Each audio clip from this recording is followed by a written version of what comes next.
Welcome back. Well, for many people, the hysteria behind COVID-19 can feel just as dangerous as the virus itself. So what is happening psychologically? That's yet another angle to this story. And with that, via Skype, we join Steve Jordan, psychology professor at the University of Toronto, Scarborough. And I should begin here, Steve, with saying we were going to do this interview in person. We were going to do it in studio. And with all of our correspondence yesterday, you had a development where you were in a conference in New Orleans, someone presumably testing positive. And so we were playing things safe here and doing this via Skype. So first, thank you for joining us and taking these precautions with us.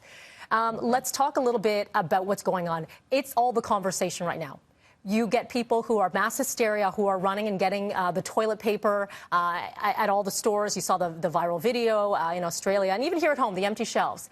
And then you're getting some people who are saying, no, play it cool, play it cool. What is behind all of this, and is there any sort of happy medium?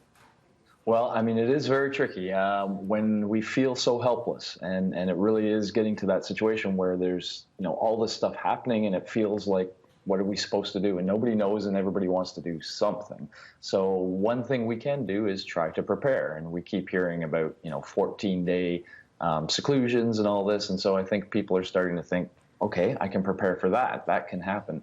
And then when other people start to do it, and then when these things get shared on social media, suddenly it becomes something where we all feel like, oh, should we all be doing this? And yeah, it can really kind of balloon quick. It does create the panic. Social media, for sure, adding a whole other level to it.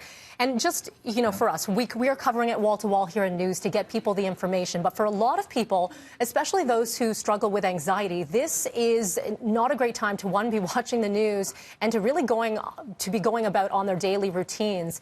And so what is this doing for those who are especially sensitive? Yeah, well, I mean, and the whole ambiguity of everything, like even my sort of contact, was that enough of a contact to be in the same hotel? And then we hear some people saying it's all cool, don't worry. But then you hear these other things that suggest, like the WHO announcement that we should be doing more and countries aren't doing enough. It sounds like they're worried.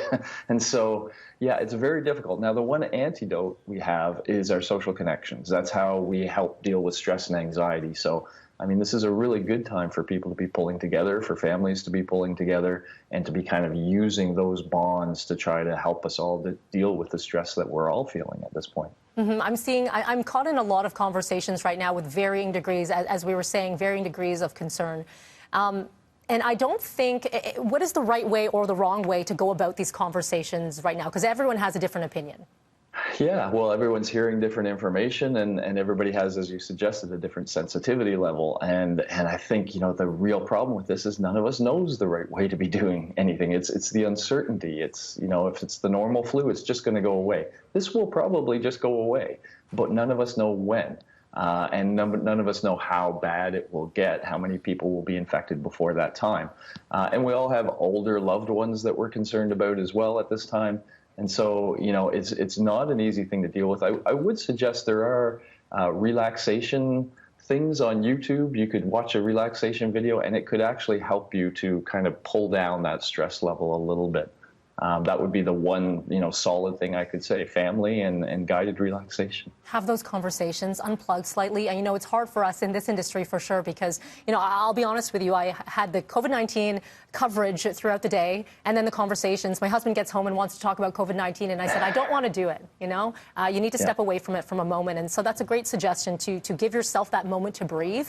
Be concerned, but give yourself that moment. Steve, some really great insight here. Appreciate your time. Thank you so much. Thank you. Have a good day. You too.